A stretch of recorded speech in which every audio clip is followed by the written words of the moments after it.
Assalamualaikum warahmatullahi wabarakatuh. Saudara-saudaraku sebangsa dan setanah air.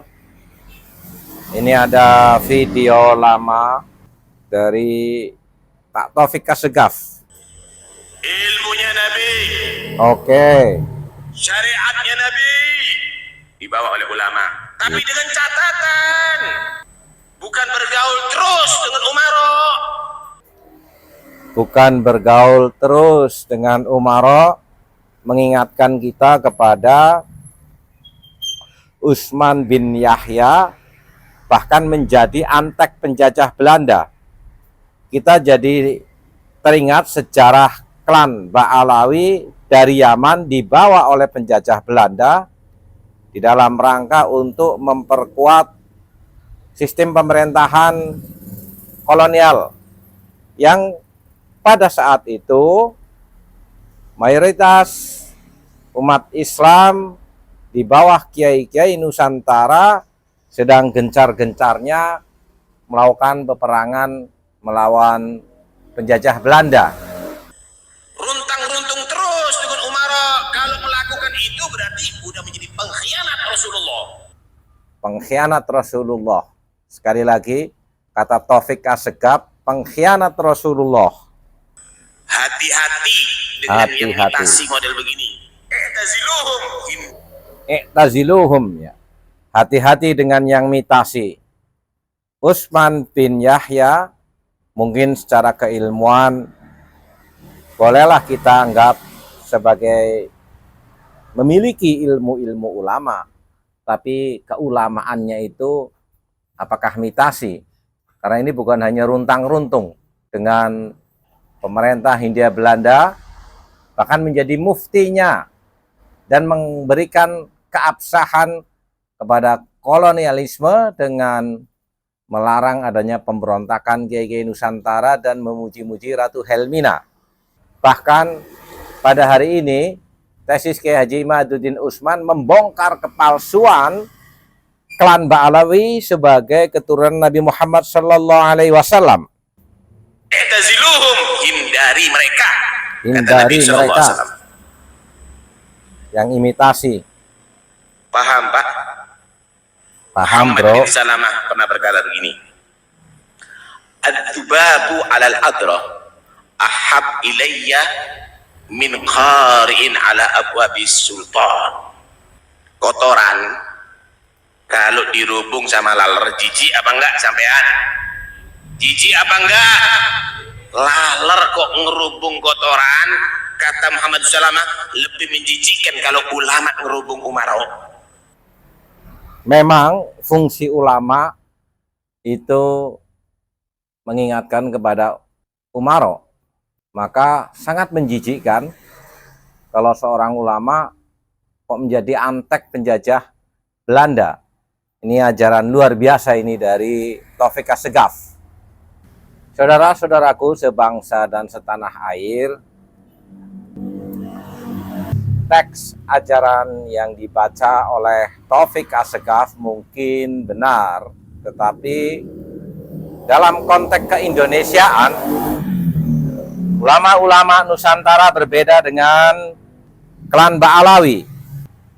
Para ulama dipelopori oleh Wali Songo, bahkan bukan saja menjadi ulama, tetapi sekaligus dengan menjadi umaro, mendirikan kerajaan Demak sampai turun-temurun ke Mataram Islam. Selanjutnya, para ulama Nusantara bersepakat untuk mendirikan negara Kesatuan Republik Indonesia dengan asas Pancasila, dan prinsip-prinsip dasarnya adalah Bhinneka Tunggal Ika. Itulah memaknai teks tidak serta-merta dengan hanya teks itu sendiri. Tetapi okelah, karena kita jadi teringat lagi dengan Utsman bin Yahya yang menjadi antek Belanda. Dan pada kali ini mari kita ngaji ke Kiai Jawa. Bedakan isi materi dan nada intonasi di dalam penyampaian dakwahnya. Bahkan kiai-kiai yang sekarang koalisi sama pejabat itu yang soleh ini kalau bakal sing soleh, arah soleh kalau buatan tertarik, orang soleh kok itu alasannya juga ibadah, karena kalau pejabat itu didekati, setidaknya akidah dia itu masih ahli sunnah. Pejabat itu rata-rata tidak pernah ngaji, dia taunya Islam NU atau Muhammadiyah ahli sunnah, itu ya taunya dari kiai-kiai NU atau Muhammadiyah. Jadi kalau adat yang dekati itu NU, ya adatnya NU, Muhammadiyah, Muhammadiyah. Kalau adat yang dekati Syiah, ya Syiah. Kalau apa ya. Nah kalau semua kiai-kiai NU, Muhammadiyah atau kiai-kiai ahli sunnah yang lain, ya karena itu tidak mau dekati, lalu sing dekati itu aliran sesat. Nanti cara berpikir dia juga aliran apa? Sesat. Berarti sing dekati ini ibadah atau musibah? Bukan jawab mama. Ibadah, dia tuh yakin betul. Bahkan saya pernah ketemu kiai yang begitu, dekat pejabat, dia yakin. Jadi aku tetap wali, banyak juga. Yang memang dia wali betul, orang-orang hebat betul, manfaatan nanti. Dia menyontohkan zaman Mbah Hasyim Asy'ari ya dekat sama Bung Tomo ya banyak dekat. Dulu Jenderal Sudirman dekat Ahmad Dahlan. Dulu Pak Karno dekat Ki Maskur. Dulu Ahmad Nasution siapa itu? Ya dekat sama Ki Mahrus. Ya banyaklah sejarah itu kan orang-orang top yang tetap diyakini wali padahal dekat nopo? Dekat nopo? Pejabat. Dan itu terbukti sampai Indonesia menentang paham komunisme, mergo pendiri bangsa ini dekat nopo kiai. Mereka nggak tahu kan buruknya komunisme secara teori negara modern, tahunya karena pahamnya nopo kiai betapa ateis musibah banyak. Bahkan Thailand itu kecelakaan mergo dulu Islam di Thailand sama Indonesia Islamnya masuk bareng, tapi ulama Thailand banyak yang zuhud sehingga ada dekati pejabat. Tahu-tahu minoritas tidak punya power di negara, sementara kiai Indonesia belum terdekati pejabat.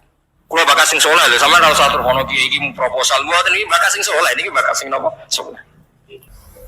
Saya pernah baca biografinya Mbah Soleh Darat. Itu diantara yang diyakini keluarga besar Mbah Bae R.A. Kartini itu ngajinya sama Mbah Soleh Darat. Makanya Jepara tuh seneng santri karena dulu Mbah Banyak Kartini itu ngaji sama Mbah Soleh nopo Darat. Jadi dulu itu adat kiai itu biasa pejabat ngaji itu. Nah kalau melihat begitu kan kiai yang dekati pejabat itu yakin tenan nek utak korup. Lho gunane apa Gus Soleh di dhuwur gunung mulang santri tok wong uyai segoro wis ahli sunnah de ahli sunnah. Kiai aku iku nyaini wong rong ahli sunnah. Kuwi yakin tenan nek iku tak korup dan saya kenal orangnya. Ya, artinya nggak apa-apa kalau dia begitu nggak apa-apa. Ya bolak-balik kullu hisbi bima ladehim. Dia nyontohkan itu di Syiah di Irak. Iran dulu ahli sunnah itu banyak, tapi ketika penguasa itu lebih dekat tokoh-tokoh Syiah, lama-lama jadi negara Syiah karena wilayatul faqih itu dipegang nopo Syiah. Dulu Arab Saudi tidak semuanya Wahabi, gara-gara pendiri Abdul Aziz itu setelah dari revolusi menang Abdul Aziz, Ali Saud istilahnya, Ali Saud itu dekat dengan Abdul Wahab, lama-lama jadi paham nopo Wahabi karena Abdul Wahab sama Ali Saud itu dekat, makanya sekarang diarani Saudi Arabia. Sebenarnya jeneng Saudi itu ilegal, itu nama pribadi. Tapi karena dia penguasa Arab, lama-lama jenengnya Arab nopo Saudi itu Ali Saud. Yang sekarang punya anak Fahad Abdullah itu dulu bin Abdul nopo Aziz. Sekarang turunannya habis tinggal yang sekarang ini, kalau nggak salah ya, yang sekarang jadi raja itu mungkin adik terakhir. Setelah itu generasi ketiga berarti ketiga. Lalu ngomong alim seneng ora tau ning di ning Arab, tapi gak gelem muni Saudi. Perkarane rontok negara jadi diakoni wae bae. Dadi muni Arab Saudi padha karo muni Indonesia Soekarno katanya. Muni padha karo menawa Indonesia Soekarno. Ya Arab Saudi jenenge Arab tok asline, cuma gara-gara revolusi politik ditambahin opo. Jadi sehingga kesane nek ora turunan Saudi gak iso. Ya wis dadi rojo, dadi ahli Saud, no? Jadi kayak cuma melo-melo ngomong paham, wis pokoke ben ro.